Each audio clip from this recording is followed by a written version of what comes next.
Hey guys, it's Viking Airsoft here, and this is really, really, really late. And I'm sorry if you can hear all the fans going. It's like 100 degrees in my room.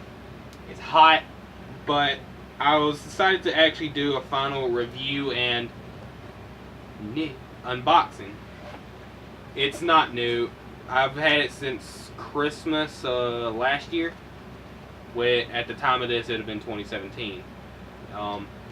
But I just want to get into a quick review. I don't have the CO2 to shoot it today.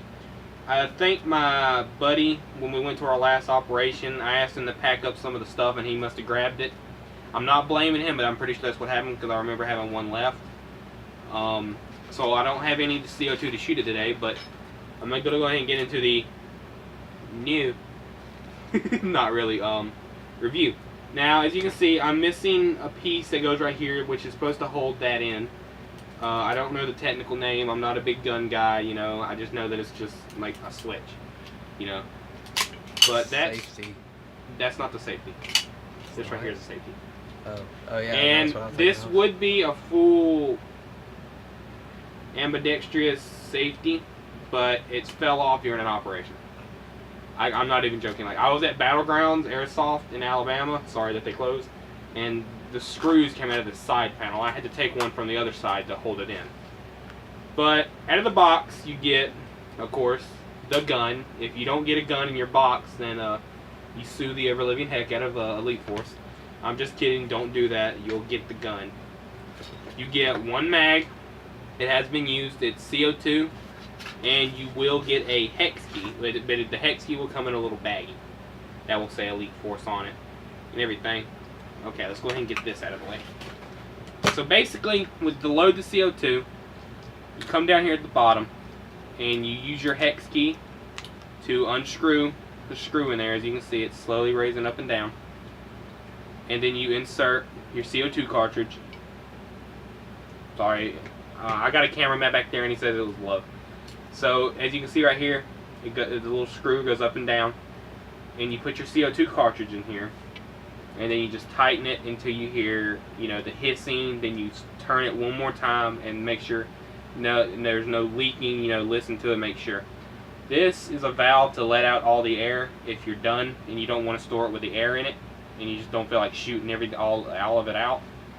Just press this, and that'll release all the gas. This holds, I believe, 18 rounds in the magazine, and let me tell you that it can come in handy. I do highly recommend this because it's only $120, and it's the best I've ever used. But it's the only CO2 pistol I have used, but it's the only one I'm planning on using. And when this one gets destroyed, I'm going to replace it with another one. So basically, right here. You know, it's like your magazine, you load it, safety off.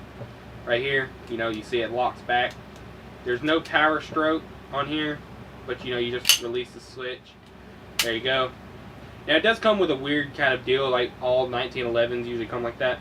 Come like this. I'm sorry, guys, I'm not on my A game today. But, wrap it up? No. Oh. I'm sorry, I'm talking to my cameraman. Right, keep it going. You're doing good, bud. So basically right here, it's a safety. As you can see, I'm going to go ahead and pull that back. Right here when I'm not pressing it, even though that safety is off, it won't let you pull the trigger. You have to press this in to be able to pull the trigger, which is pretty cool. It basically means it won't go off in your holster unless you're holding it down. Like I say, it's just a good safety feature. And I only use the Elite Force brand BBs with this gun. But as you can see if you can see, I've used this a lot, especially it comes out of the box CQB ready. You can use this in CQB, and it's also really good in the field. I haven't personally like lubed the gun up. I don't want to do that myself because the last time I worked on a gun, it was my main weapon, and the gearbox kind of exploded on me. And I had to take it and go get it fixed by a professional. If you don't feel like you can work on your guns, don't. Take it to a guy who knows what they're doing. But I do know how to take the slide off. You basically pull it back to this first little, almost look like a notch. It's not the lock, it's just a little notch. And you can pull the lever thingy. If there's a technical term, somebody knows it, put it down in the comments, because I'm not on my A game today. And then you can then remove the slide. You got all the components in there. You know, I'm pretty sure, yeah, right there, there's the hop up. It's not going to be able to show up on the camera because it's just so small, but right in here, if you can kind of roughly guess, it's right next to the slide right up here, you know, the ejection port. And right underneath there's your hop up. I haven't adjusted it. I'm using it straight out of the box and it works great. It doesn't really hop up any, and that's the way I like it. Right here, you know, you got your safety, which I think I broke it. Back, there we go. And then just to reassemble it all, you put it back, go to that first little notch, reinsert the pin, make sure it goes in there, and it works.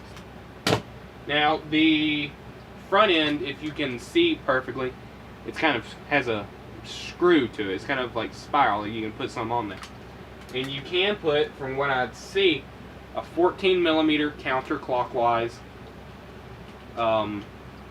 attachments. You know, like mock suppressors. Okay, I'm not twisting this thing right, but I've had this on here before. Okay, there we go. Counterclockwise, counterclockwise.